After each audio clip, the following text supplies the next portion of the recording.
You know that Muslims in the past, one of the ways that they spread Islam was by their good dealings. The tradesmen, the traveling Muslim tradesmen. So much of Islam was spread by those, and this is known. And the Messenger of Allah sallallahu alayhi wasallam said, التاجر الصدوق يحشر يوم القيامة مع النبيين والصديقين والشهداء. The truthful tradesman, he will be gathered on Judgment Day with the prophets, with the siddiqeen, high-ranking awliya, saints, and the martyrs. And subhanAllah, really does leave a good impression on people when you do dealings well and honest with them and straightforward. Just basically follow the rules of dealings and make that part of your da'wah. So let's get started, insha'Allah ta'ala. Alright, now here there's a chapter on usury. At this moment, I'm not finished the lesson now. I want to keep going, but I don't want to read everything that's in this chapter of usury. Inshallah, we can come back and talk about usury, but there are some cases in this little section here that are good to go over. Such as, here, that the author says, it is not permissible to sell what one has purchased until he takes possession of it. So you cannot sell something that you purchased, but you have not yet received it. That means you took it. If it's something that you can take in your hand, then you take it in your hand. Until then, you can't sell it. So when it's something that you can take by the hand, you take it. Then you can sell it. Before you took it, it's yours though, because you paid for it. The sale is done. You just didn't take it. If it's something that it cannot be taken by the hand, then you transport it like a car. You buy the car from the dealer or from whoever, drive it off of his property, then you can sell it. When you get it off of his property, then it's considered that you have received it or that you took possession of it. Or for example, you come and you wheel that refrigerator or that washing machine out of the store and out of their property. Now you can sell it. If it's something that can't be transported like a house or a ship, then it needs to be cleared out and you must be granted access to it. The seller must clear it out and grant you access, unrestricted access. Then you have received it. Also here, it is not permissible to sell meat for living animals. You might not encounter that too much, but just remember it, whether it's from the same type of animal or not. And here, this is a very, very, very important one. Risky business is not permissible. نهى رسول الله صلى الله عليه وسلم عن بيع الغرر. Keep this one in mind always, and this will protect you in many dealings, meaning you will avoid many dealings, inshallah. What is a risky business or dangerous sale? بيع الغرر. Risky sale. It is a deal in which one or both parties do not know the outcome. So let's look at some examples of risky business or dangerous sale. Uber and Lyft, I think they put the cabs out of business practically.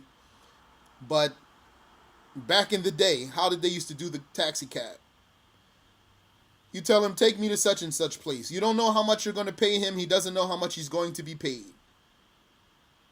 Invalid. Any deal that you agree to and you don't know what you're going to get paid, it's invalid. Khalas. Only few cases that are in reality risky sales, risky deals, but the religion permitted them. Handful of cases we'll see, inshallah. Anytime you come across any type of deal, make sure very clear. You want to be very, very clear. Don't be nervous or scared when you do a deal with a person. Know exactly what you are getting. Don't you learn, like, don't you know what are the integrals and conditions of your prayer and your wudu and your ghusl, etc.? Don't you know exactly the minimum that you have to do? Don't, etc., etc.? Like, make your deal very clear. If you want, say it back to the person you're dealing with. Say, so, I'm getting this and you're getting this, right? No, not exactly. Because you'll see a lot of times if you do like that, those kuffar are really like, they will do an invalid sale because they don't think well about this. So they'll do a sale or any kind of deal while all kinds of things are ambiguous and unclear. Some of them, they actually, if you pin them down, they won't even want to deal with you because they don't like selling straightforward like that. Those are who? Those are fraudsters. So, another example.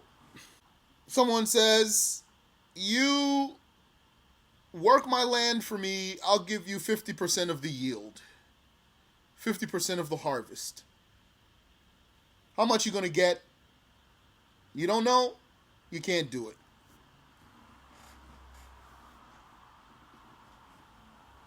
So specify.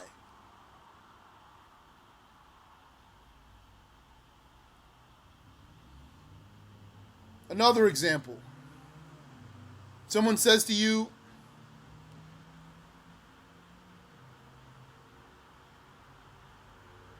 pay me every month $100, and if you get into an accident, I'll help you out. Do you have a clear advantage here? A clear, not advantage, but return? I'm asking, I want you to answer this for me. If someone says to you, pay me $100 per month, and if you get into an accident, I'll be there to help you out. Well, but not if the accident is like this or this or this or this. Not like that, but if you get into an accident that's not like this or this or this or this, I'll be there to help you out. No. That is invalid. And they'll charge you more if you do get into an accident. Subhanallah. Yeah. La hawla wa la quwwata illa billah. So keep your eye out always for that. MashaAllah. That's why when we come to talk about renting, inshallah, you can't mix between the time and the job. Either you hire for time or for task. One or the other. If you mix them, then it becomes unclear. Becomes problematic. One guy, he wanted to hire me for some labor. So when I stood my ground and I told him, it's this way or it's that way. Which one you want? He didn't want to do business anymore. So khalas. You said for taxi driving, you mentioned it would be invalid because you don't know how much is going to be paid in the end. How is this the case when, one, you pay at the end? You're not supposed to. Because the deal is invalid. You need to know. Tell him, take me to such and such place for such and such amount. That's valid. And two, you know it is exactly some amount of dollar per mile. Is that specific enough? Then name the price then. If that's the case, then name the price from the beginning. He will not accept. Right? Will he accept to just name the price from the beginning then? If it's enough to calculate it right then and there, calculate it. Know exactly what you're doing, what you're going to pay. Don't be knowing what you're going to pay after the service is rendered. He knows, you know, everything is clear, and then you do your deal. He said also, does this judgment apply to anything for which you would be given a quote but not know how much the price would be in the end for sure? For example, movers, contractors, construction work, etc. You have to, whatever it is you're going to do, before you make your final agreement, you agree. Before it is, whatever it is you agree to, make sure it is clear, not unknown from either side. Don't let the person take you on a roller coaster ride with all that stuff. Sometimes they don't know they're on the roller coaster ride. So a quote, like what? You mean like, you say, okay, I need my pipes fixed. So a guy says, well, I gotta come out and see and give you a quote. So he comes out, checks your pipes and stuff like that. And he tells you it should cost such and such, might cost a little bit more.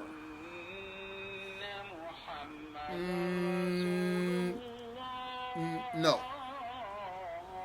Make a specific contract. If you need to make a new contract after that, then do a new one. Tell them, I hire you, for example, I hire you to fix this plumbing. That's a task, a clear task. All these drains and all that water that goes through these pipes and all that stuff should work. When I turn the water on, it should flow and it should go down the drains and go everywhere it's supposed to. That's very clear task. How much you want? I don't want to sit here and talk about, I'm going to give you this and then maybe some more. What you want? This is the job I want done. You don't want to give me a straight price, I'll do business with someone else. That's how we do business as Muslims. Okay, you said, how does Musaqah fit into the example you gave about the harvest? That's an exception. Inshallah, we'll talk about it. You said the meter runs even if the taxi is sitting in traffic. That's true. I just didn't even mention that. Just for the fact that, because that's not the first time I heard what the sister here is saying, that, well, the mileage is known, etc., etc. So why nobody wants to agree to the price from the beginning? Because really that's not the case. Yani, no. So you said agree in total price or how much per mile per hour. No. Agree to something that is known. Known, agreed upon and known, clear.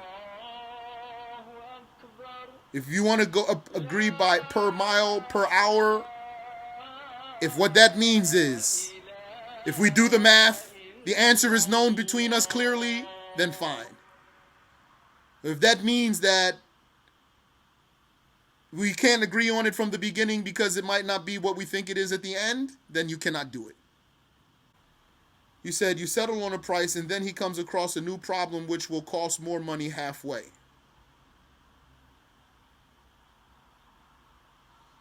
It depends on then how did you do the contract.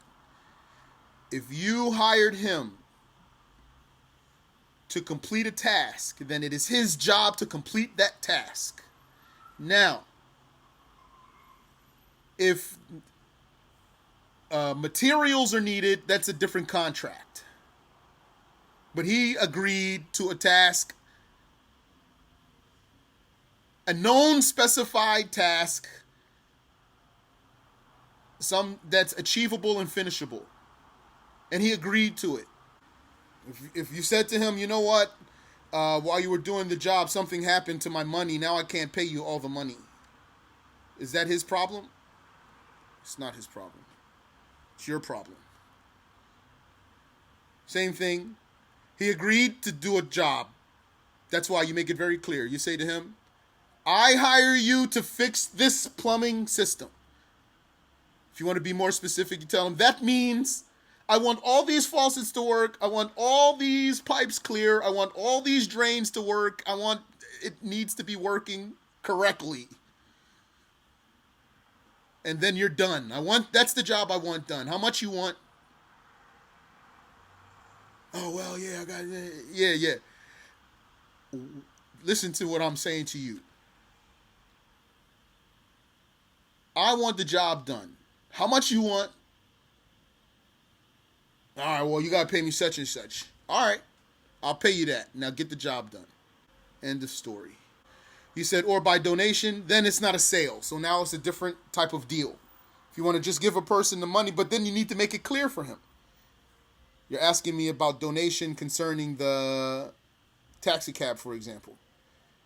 Then it needs to be clear. So then you say to him, I'll donate to you or give you the gift of whatever number your machine reaches when we get to the destination, and then he has to accept that.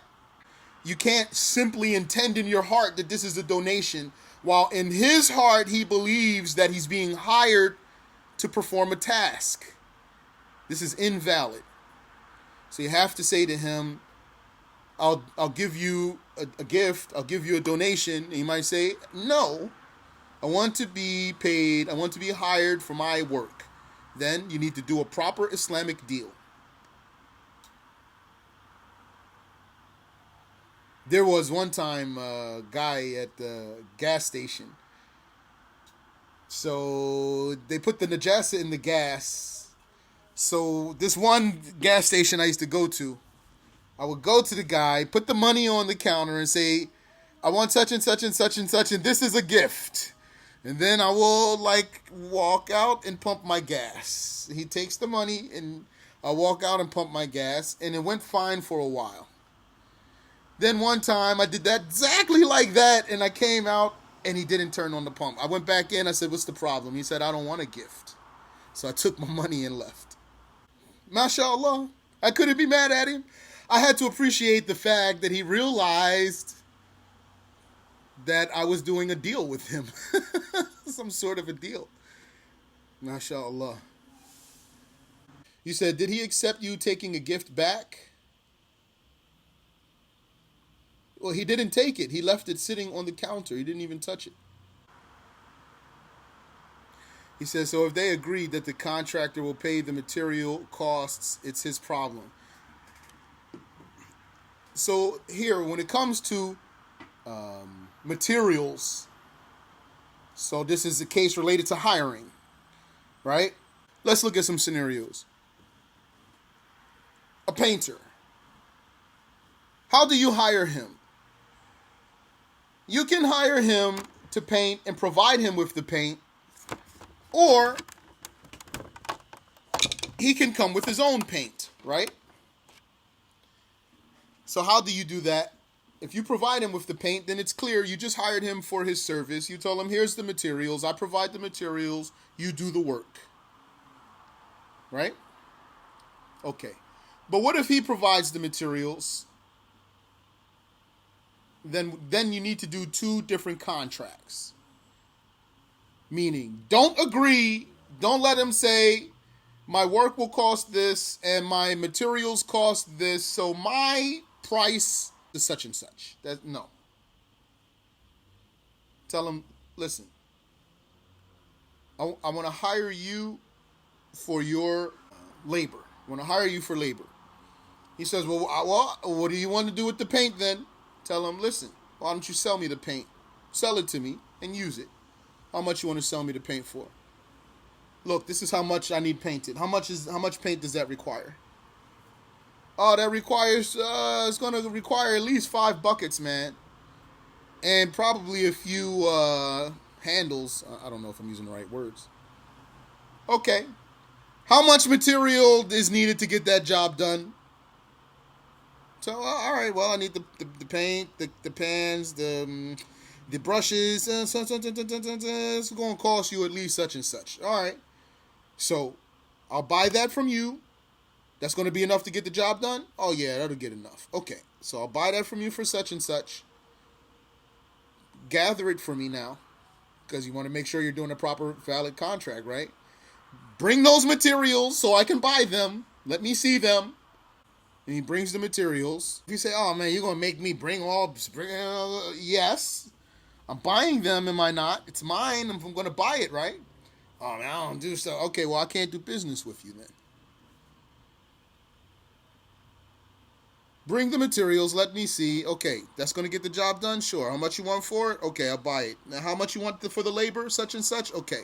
I'll buy that from you for such and such, and I hire you to do this task. Complete that task. 2 different contracts.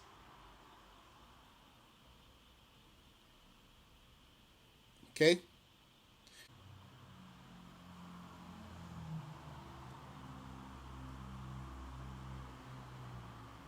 MashaAllah.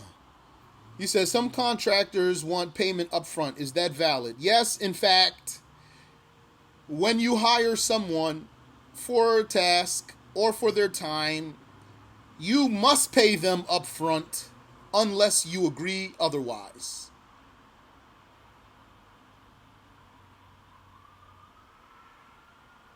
And then it becomes obligatory on that person to fulfill the task.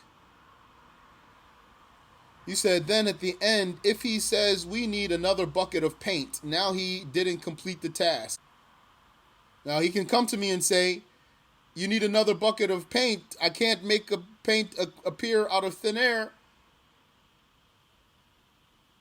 I don't know if there's some judgment here about negligence or something, or miscalculation or something.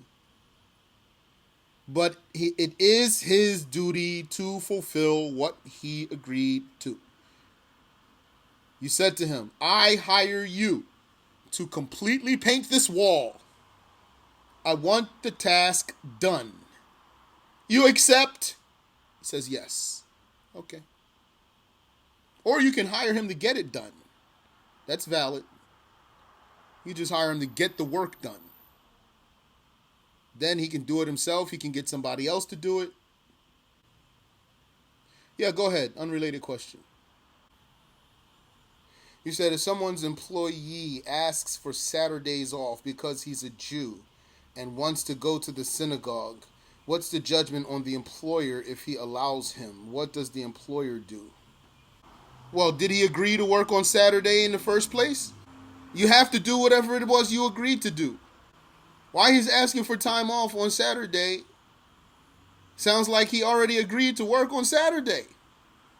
Or else, then what? Then there's something ambiguous in the deal, in the contract. You don't know what time you're supposed to work and what time you're not supposed to work.